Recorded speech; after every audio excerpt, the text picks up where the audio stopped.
નમસ્કાર મિત્રો, આજના તાજા અને મહત્વના સમાચાર જાણવા અને વિવિધ સમાચારની અપડેટ મેળવવા માટે વિડીયોને એક લાઇક કરી ન્યૂઝ ચેનલને સબસ્ક્રાઇબ કરી પાસે આવેલું બેલ આઇકન દબાવી દેજો।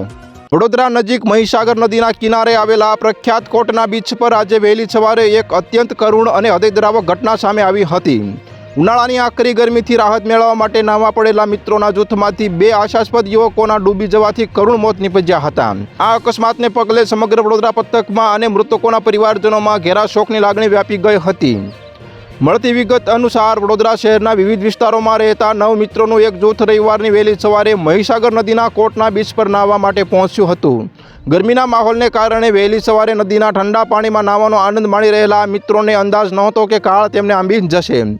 નાહતી વખતે અચાનક આ જૂથના સભ્યો ઊંડા પાણીમાં ગરકાવ થવા લાગ્યા હતા। જૂથમાં સામેલ 9 પૈકીના કેટલાક મિત્રોને તરતા આવડતું હોવાથી તેઓએ ભારે જહેમત બાદ એકબીજાને બચાવવાનો પ્રયત્ન કર્યો હતો અને 7 વ્યક્તિઓના આ બાદ બચાવ થયો હતો।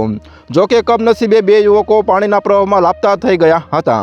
ઘટનાની જાણ થતાં જ આસપાસના સ્થાનિક લોકો અને સહેલાણીઓમાં ભારે અફરાતફરી મચી ગઈ હતી। આ અંગેની જાણ નંદેસરી પોલીસ અને વડોદરા વડીવાડી ફાયર વિભાગની ટીમને કરવામાં આવતા રેસ્ક્યુ ટીમ તાત્કાલિક આધુનિક સાધનો સાથે ઘટના સ્થળે આવી હતી। ફાયર બ્રિગેડના જવાનોએ નદીના ઊંડા પાણીમાં સર્ચ ઓપરેશન હાથ ધર્યું હતું અને ભારે જહેમત બાદ બંને લાપતા યુવકોના મૃતદેહને બહાર કાઢવામાં સફળતા મળી હતી। મૃતકોની ઓળખ જય સુબોન જોબેલે અને કૃષ્ણ વિજય રાજપૂત તરીકે થઈ છે, જેઓ વડોદરાના વતની હતા।